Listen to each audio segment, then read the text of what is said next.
This is the Apparelist podcast, designed to bring you real-life conversation about high-level topics relevant to the decorated apparel community. Welcome, everyone, to this next episode of the Apparelist podcast. Everybody, it is so hard to believe that at the time of recording this, we are over halfway through 2023. It's like mind-blowing to me, but here we are.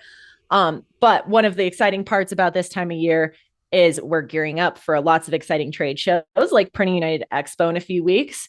We're also getting ready for the holiday buzz, end of the year preparation for 2024. And we thought, what better time to talk about exploring new business opportunities, topic of convergence.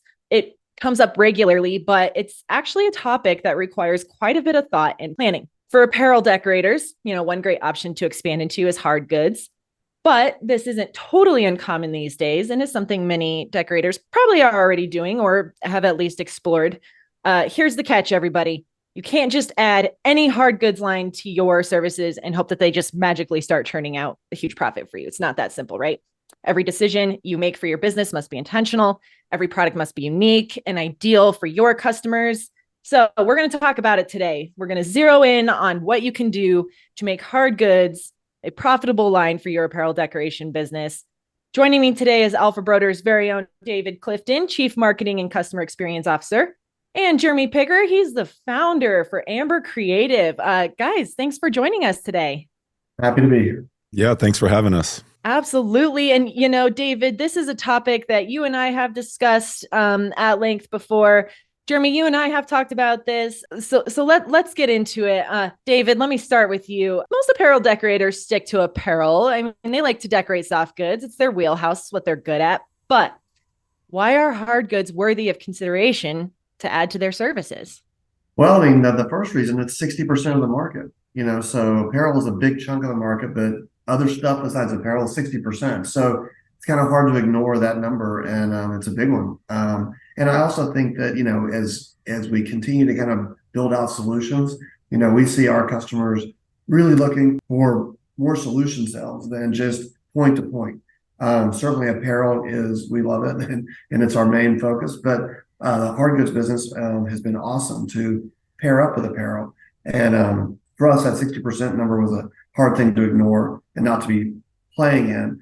The other thing too to think about is just, and I know we'll get into some of the unique products, things like that, but like things like bags and things like this, and a lot of the equipment that most screen printers have, most decorators have, can also do a lot of, kind of quote unquote hard good type products. That bags are kind of that's a kind of a tweener, kind of a hybrid intersection there, but it's a great way to pivot away from just doing apparel, if you're just doing apparel, and using some of that same equipment to do that and kind of enter into some of those other markets and begin to expand on what you're offering the end user.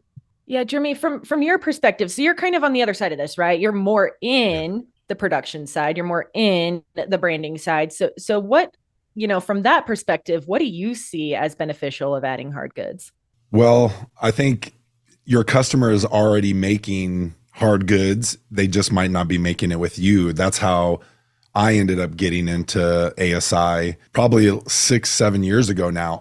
I just wanted to focus on apparel, and offer all the cool decoration techniques and, post-production washes and trims just for apparel. Well, I always would get my customers asking me for the art file so they can get pins and mugs or whatever it might be. And so it took me, maybe 10 years or 9 or 10 years to discover that I'm missing out on all this revenue that my customers are already spending. They trust me for their apparel.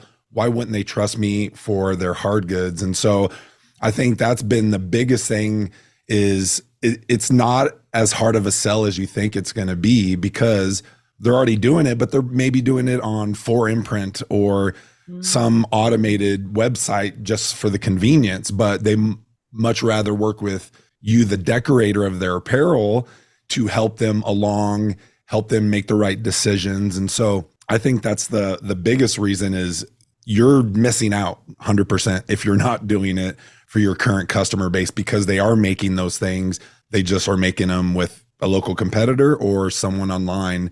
And if you can get all of it, then, you're going to benefit. You're going to keep that customer closer, and then they're gonna not have to worry about going and figuring it all out themselves. Something I want to kind of return back to, David, that you said is it's likely you already have the equipment that is capable to decorate. So in that sense, do you think that the decorator should bring this in as an in-house service? Well, again, I think, it's one of these things where, to Jeremy's point, I mean, your customer's probably doing it back to that 60% kind of figure. There's a hard goods element to what they're doing. So, if you have the equipment, certainly I think, using your equipment to do it in-house would make sense. I also think, again, offering that solution sell to your customer, you could begin by outsourcing it and using someone else to do it, but you're the trusted, kind of partner in the deal with your customer as you get a sense of volume and consistency and things like that, before you go buy a bunch of equipment. I think, it's one of those things you kind of chicken egg situation, right? Do you need the equipment to get started, or can you get started without the equipment and see what that volume kind of looks like, and then figure out where do some things may make sense to keep outsourcing, and you never want to bring it in-house. It's just not an expertise, but other things might intersect with some things you're already doing on the apparel side, and laser engraving, things like that you can bring in. That's kind of a more of a point solution. So yeah, I think it's kind of a mix. You kind of got to feel it out, but I certainly wouldn't let not having the equipment get in the way of making that sale and talking to your customer about what are the things they need, what are the things that they can do. To Jeremy's point, you're probably operating with the art anyway. You've got the art, you've got the brand, you've got the assets, and so you're probably this trusted advisor already, trusted partner. Like, I think you should put it on this. I think your brand would look cool on this, or look really well here. So yeah, I would kind of lean that way before I would necessarily go out and maybe buy equipment and have to stock up on all that stuff. But you can kind of get started with it if you have a few things you can do yourself, but then outsource the other stuff. I mean, how do you even make that determination? And Jeremy, maybe you can speak to this first, but certainly both of you feel free to chime in. What are even the factors that you would use to make this determination? Like, how do you start that thought process from a business sense to make sure it makes sense, right? Yeah, I think, one, how big of a staff do you have? Because I'll be quite honest, managing promotional products and hard goods takes a lot more customer service time to develop. It's a different process than apparel. While, with Alpha Broder, you can order it all on the same order. You still have to know the nuances of the hard goods, and there's thousands of products, your t-shirts, your blends, your hoodies, and those few products, your hats, if you're working on those. But when it comes to hard goods, it's just a whole different ball game. Some of it's what you see is what you get, which is great, but the amount of staff time on my end, it's 10 times almost than what it takes on an apparel project. So I see why a lot of shops don't go that route, because they don't necessarily have that staff capability. But know your core competency. Again, you can do bags in-house. You can maybe get some heat transfers, something on the easier side. But with that, you need to focus on what's inside your doors, keeping the lights on. All this other stuff, find a partner. Yeah, you might trim your margins a little bit, but you're not physically doing all the labor in-house using your, all your resources. It's really a easy way to add on to that order. You get a $300 apparel order. Well, then you add 3 or 4 products to that, and it brings it up over 1,000. And that's so much easier to do and source, but you have to find the right partner. Again, the thing with Alpha Broder making it easy is we're using 20 different vendors, for at one time, and everyone has their own PO system.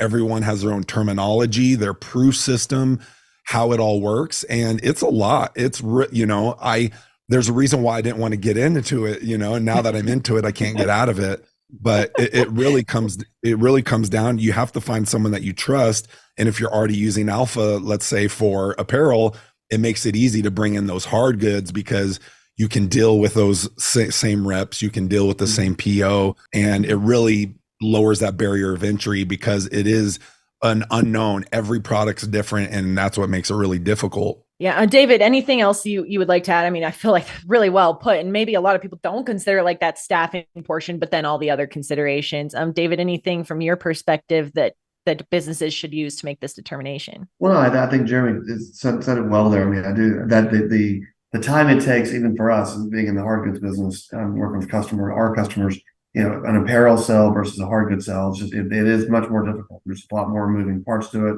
a lot more things to consider. Not that apparel, is super easy and automatic, but it seems to be much more challenging with hard goods. So I do think working with a partner on something like that, as opposed to feel like you need to get into it all yourself and jump all the way in, is a great way to get started. And again, you figure out, what can you do? What don't you ever want to do? Where do you make your money? Where's the volume? Things like that. You kind of figure the lay of the land out using a partner group, and then figure out what you want to maybe bring in house on your own down the road. Yeah, that topic of partnerships comes up a lot. Go ahead, Jeremy. No, sorry. I was just saying, decorators, they are gearheads, they like having control. They like having the machines, but they are expensive and they are risky, especially if you haven't tested the market. So like, even just taking 6 months and say, I'm going to outsource everything, see what the need is for my customers. How can I communicate that? How can I streamline the process?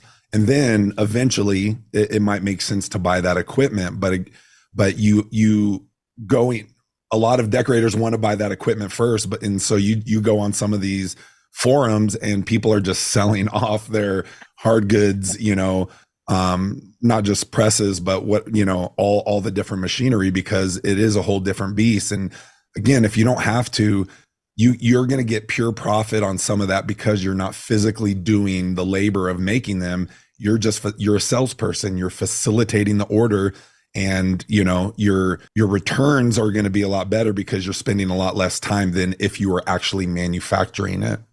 Speaking of facilitating the order, that's an interesting point. I kind of want to dive into that a little bit. How do you start doing that with your customers? So you guys have both talked about you've already landed these customers. You're already probably a trusted partner for these people. You help them with their apparel needs, whatever. So you've already sort of earned their loyalty, hopefully. But now you want to introduce them to something new. You want to say, hey, look, I know you're getting these needs filled somewhere else, but now I can do it for you. Like, where do you even start on that conversation? Jeremy, can I field that to you? Yeah, I think keeping it simple at first, finding, let's say, 10 top products that you can put on a one sheeter that has basic pricing, that has a minimal colorways, things that it's easy to say, I want that, there's not all this back and forth. And that will just show them, that you can expand, you can help onto them or give them ideas depending on your clientele of, these are the top 10 products for schools. These are the top 10 products. And then you hand them that top 10 based on their audience and their demographic. Mm-hmm. And so you have to do some research. There's plenty of resources out there, the Apparelist and, through ASI and PPAI to know some of these popular products. But it really comes down to making it easy for them to add on to their order. At first you might just be doing logo hits, which is great.